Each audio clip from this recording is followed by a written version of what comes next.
स्वागत है आप सभी छात्रों का आपके अपने इस चैनल स्टडी विद टाइगर पर। तो इसके पहले कल वाले हिस्ट्री के सेशन में हमने आपको बताया था बौद्ध धर्म की शिक्षाओं के बारे में, जिसमें से जो प्रमुख थे वो 4 आर्य सत्य तथा बुद्ध के 3 त्रिरत्न थे, बौद्ध धर्म के त्रिरत्नों के बारे में।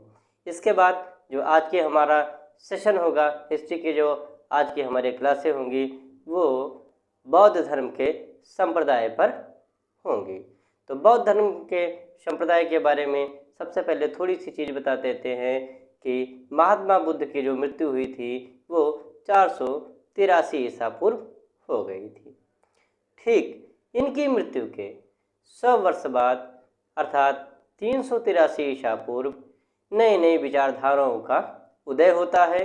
कुछ विभिन्न विचारधाराओं में टकराव होता है, इनकी एकता और इनका अनुशासन भंग होता है। इसी के साथ शुरुआत होती है बौद्ध धर्म में नए नए संप्रदायों के उदय की। प्रमुख रूप से बौद्ध धर्म में 3 संप्रदायों का उदय होता है, जिसमें से पहला आपका जो है वह हीनयान है, दूसरा जो आपका है वो महायान है और तीसरा जो आपका है वो वज्रयान है। तो आइए क्रमशः इनको हम सही से देखते हैं। तो सबसे पहले हम ये जानते हैं कि जो द्वितीय बौद्ध संगीत 383 ईसा पूर्व में महात्मा बुद्ध के मृत्यु के 100 वर्ष बाद वैशाली में होती है, और उस वैशाली द्वितीय बौद्ध संगीत का जो राजा होता है जिसके संरक्षण में होती है वो होते हैं कालाशोक, और इसकी जो अध्यक्षता करते हैं वो महाकश्यप इसकी अध्यक्षता करते हैं। ठीक, तो इस द्वितीय बौद्ध संगीत में 383 ईसा पूर्व में थेरवाद के अपनी एक विचारधारा है, उसके 10 नियमों की अर्थात थेरवाद के 10 नियमों की व्याख्या को लेकर आपस के बीच में एक मतभेद हो जाता है। इस मतभेद के कारण बौद्ध धर्म में धीरे धीरे फूट पड़ती है और कुछ विभिन्न विचारधाराओं का उदय होता है, जिसमें से जो 2 प्रमुख विचारधारा हैं वो हैं पहले थेरवाद, जिन्हें हम स्थविरवादी कहते हैं, और इस थेरवाद को स्थविरवादी कहते हैं, और ये परंपरागत जो है प्रचलित या परंपरागत जो है प्रथाओं का अनुसरण करते थे। इसके थेरवाद की जो अगुवाई थी, नेतृत्व था, वो महाकच्चायन करते थे। दूसरा जो था वो था महासंघिक, जिसे हम सर्वास्तिवादी कहते थे, अर्थात ये नवीन विचारधाराओं का अनुपालन करते थे, और इसकी जो अगुवाई करते थे वो महाकश्यप करते थे। कुछ समय बाद जब चौथी बौद्ध संगीत होती है, जो कि राजा कनिष्क के शासनकाल में होती है, उसमें पुनः बौद्ध धर्म में विचारधाराओं का टकराव होता है और बौद्ध धर्म पुनः 2 संप्रदायों में विभक्त हो जाता है, जिसमें जो 2 प्रमुख संप्रदाय होते हैं, पहला होता है आपका हीनयान और दूसरा जो होता है वो होता है आपका महायान। अर्थात जो 2 प्रमुख संप्रदाय हैं हीनयान एवं महायान, ये चौथी बौद्ध संगीत जो कि कनिष्क के काल में हुई थी, उसी समय ये दोनों संप्रदाय अलग अलग तरीके से बन जाते हैं और ये विचारधारा का आपस में टकराव होता है। अब हम देखते हैं कि हीनयान जो संप्रदाय है, महायान संप्रदाय है, इनको क्रमशः हम देखते हैं कि इनकी जो आइडियोलॉजी थी, विचारधारा थी, वह क्या थी। तो सबसे पहले हम देखते हैं हीनयान। हीनयान को जो अर्थ होता है निम्न मार्ग होता है, अर्थात निम्न मार्ग का मतलब यहाँ सिर्फ और सिर्फ इससे है कि ये परंपरावादी होते थे, अर्थात बौद्ध धर्म की जो शिक्षाएं थी, उनके जो नियम थे, उनके द्वारा दिए गए जो दर्शन थे, उनका ये पालन करते थे, अर्थात परंपरावादी विचारधारा के ये पोषक थे। इनका मानना था कि ये मूर्ति पूजा एवं भक्ति में विश्वास नहीं करते थे, अर्थात ये परंपरावादी थे और मूर्ति पूजा और भक्ति में विश्वास नहीं करते थे। ये जो थे आपके हीनयान के लोग, वो कठिन साधना अर्थात योगा, कठिन योगा के अभ्यासरत थे। इनका मानना था कि मोक्ष प्राप्ति का साधन मात्र कठिन साधना ही है। इसमें इनका जो मूल लक्ष्य था वो आहार्थ प्राप्त करना होता था। आहार्थ का मतलब यहाँ है कि जब व्यक्ति भव बंधन से मुक्त होकर निर्वाण प्राप्त कर लेता है तो वो आहार्थ प्राप्त कर लेता है, अर्थात शरीर के माया मोह और बंधन से छुटकारा प्राप्त कर लेता है, वो आहार्थ की प्राप्त करता है। आहार्थ का मतलब यहाँ एक तरीके से निर्वाण प्राप्त करना है, और आहार्थ जो प्राप्त कर लेता था वह पूज्य होता था। इनका मानना था कि आहार्थ प्राप्त करने वाले व्यक्ति का या भिक्षुक का दोबारा जन्म नहीं होता है, अर्थात आहार्थ प्राप्त जो कर लेता था उसका पूर्व जन्म नहीं होता था।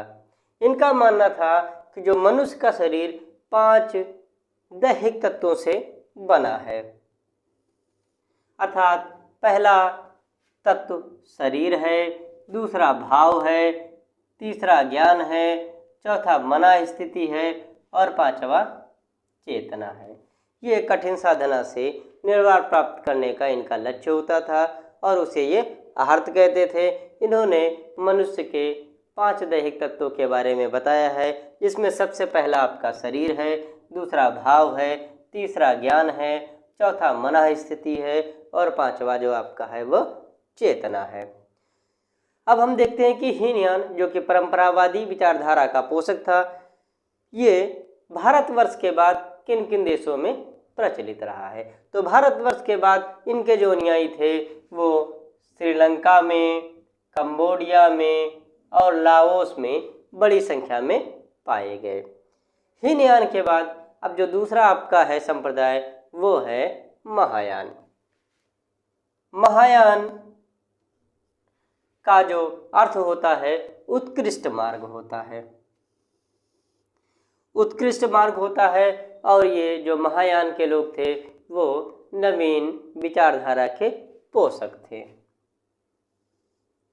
इनका मानना था कि समाज में नए तरीके से नए समय में जितने भी बदलाव आ रहे हैं उनका उन बदलावों का सम्मान करना चाहिए, उन समय के बदलावों के साथ साथ खुद को भी बदलना चाहिए और नवीन विचारधारा का पालन करना चाहिए। तो महायान के लोग जो थे वो नवीन विचारधारा के पोषक थे और महायान का मतलब होता है उत्कृष्ट मार्ग।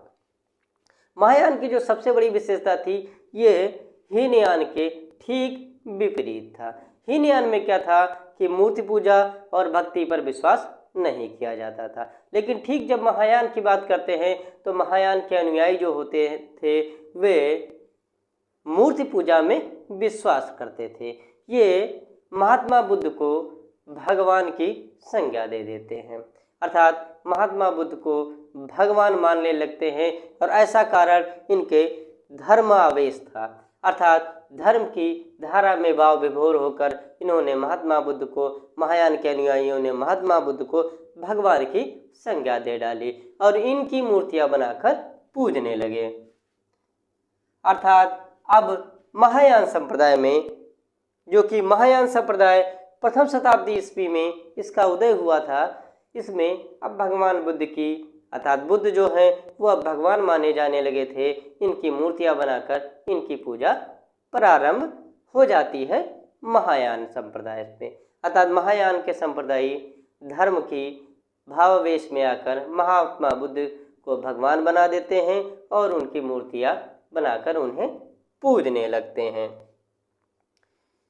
इसी के क्रम में, मूर्तियां बनाकर पूजने के क्रम में शुरू होता है भगवान की परंपरा का विकास। ये मानते हैं कि इसी के साथ साथ बोधिसत्व का एक कॉन्सेप्ट आता है, बोधिसत्व की परिकल्पना, उसको भी ये यथार्थ देते हैं। इनका मानना था कि जो बोधिसत्व होते थे वे एक बार जब व्यक्ति निर्वाण प्राप्त कर लेता था या भिक्षु निर्वाण प्राप्त कर लेता था, इसके बाद वो निर्वाण प्राप्त करने के बाद भी व्यक्ति के कल्याण के लिए हमेशा तत्पर रहता था, अर्थात वो वहीं से व्यक्ति का कल्याण करता रहता था।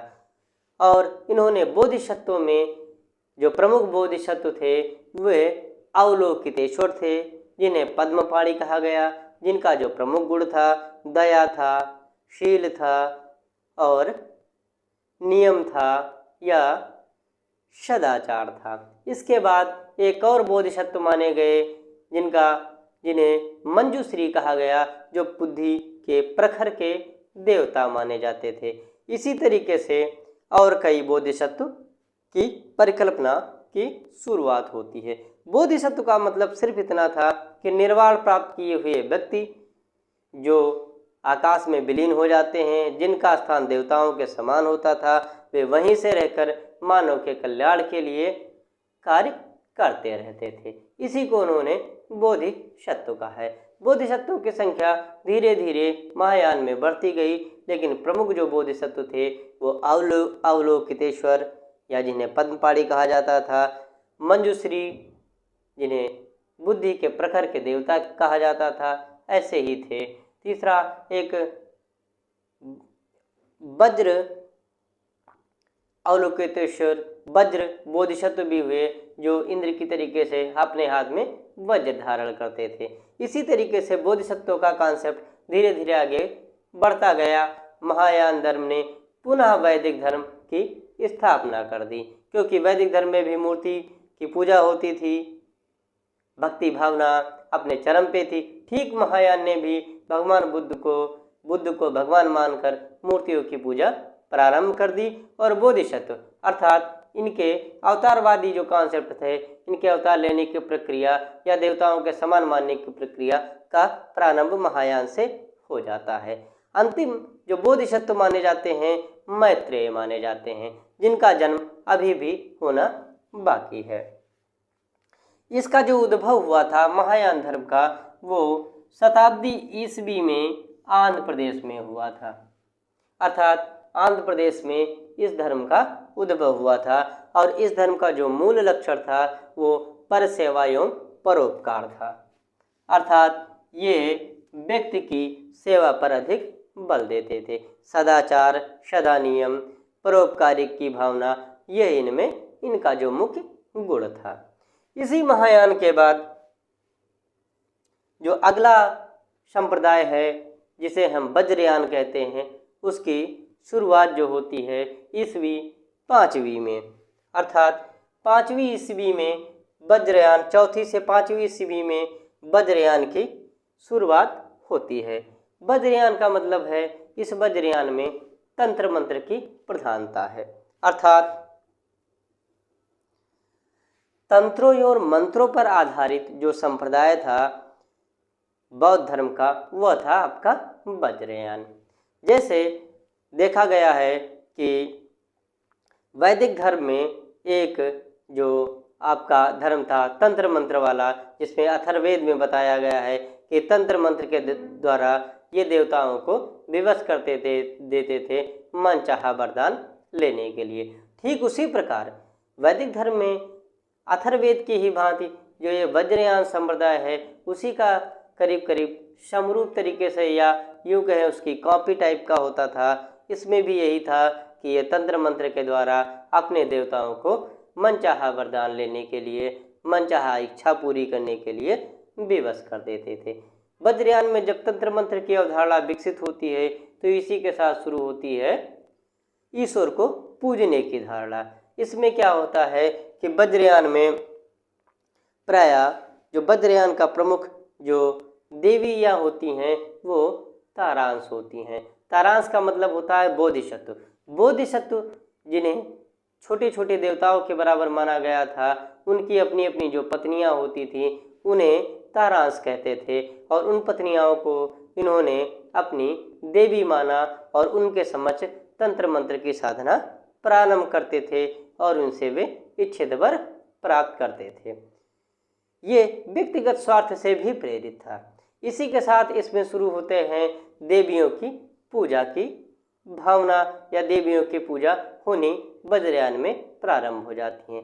कुछ जो प्रमुख इनकी जो देवियां हैं जो कि जाति बहिष्कृत एक देवी थी मातंगी के नाम से, वे तंत्र की बड़ी साधना वाली देवी मानी जाती हैं। इसी के साथ शाकनी, डाकिनी, पिशाचिनी का भी नाम आता है, जिसमें से वज्रयान के अनुयायी इनकी जो है तंत्र मंत्र साधना से सिद्धि करते हैं और मनचाहा वह जो है वर प्राप्त करते हैं। वज्रयान के अनुयायियों का मानना है कि जो बुद्ध हैं, महात्मा बुद्ध हैं, इनकी जो पूजा होनी चाहिए वो रूप, शब्द और स्पर्श से इनकी पूजा होनी चाहिए। वज्रयान के सिद्धांत जो हैं उनके बारे में जो वर्णन मिलता है वो प्रमुख जो ग्रंथ है मंजुश्री मूल कल्प, आर्य मंजुश्री मूल कल्प और गुह्य समाज नामक ग्रंथों में इसका जो है वर्णन मिलता है। तो हम देखते हैं कि विचारधाराओं के टकराव के साथ साथ ही कई संप्रदायों का इसमें भी उदय होता है, जिसमें से जब दूसरी शताब्दी में आते हैं, द्वितीय बौद्ध संगीत में आते हैं, तो दो संप्रदाय थेरवाद एवं महासंघिक होते हैं। इसके बाद चतुर्थ बौद्ध संगीत में दो प्रमुख संप्रदाय हीनयान एवं महायान का उदय होता है। इसी के क्रम में आगे वज्रयान का भी उदय होता है।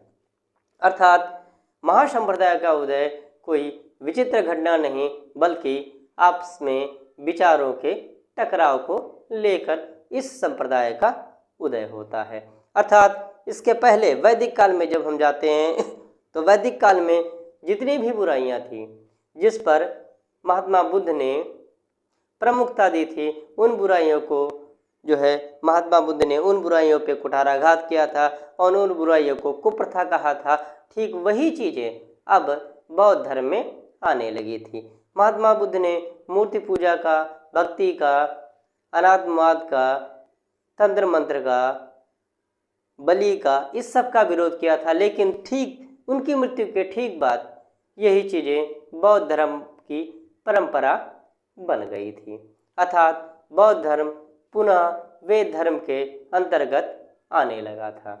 तो आज का जो हमारा सेशन था बौद्ध धर्म के संप्रदाय के बारे में, इस पर संबंधित जो कुछ क्वेश्चन आपके प्रीलिम्स में बन सकते हैं वे कुछ इस प्रकार से हो सकते हैं। आइए उसे हम देखते हैं। तो सबसे पहले देखते हैं कि जो द्वितीय बौद्ध संगीत हुई थी वो 383 ईसा पूर्व में हुई थी। कहाँ हुई थी? वैशाली में। इसमें थेरवाद के 10 नियमों को लेकर मतभेद हो गया था, जिसमें दो संप्रदाय थेरवादी, स्थिविरवादी और महासंघिक हुए थे। अब पूछा जाता है कि हीनयान एवं महायान जो संप्रदाय का उदय किस बौद्ध संगीत में होता है? तो चतुर्थ बौद्ध संगीत में हीनयान एवं महायान का उदय होता है और चतुर्थ बौद्ध संगीत का जो शासक होता है वो आपका राजा कनिष्क होता है। ठीक, इसके बाद पूछा जा सकता है कि बोधिसत्व की जो परिकल्पना है वो किस संप्रदाय की देन है? तो बोधिसत्व की जो परिकल्पना है वो महायान संप्रदाय की देन है।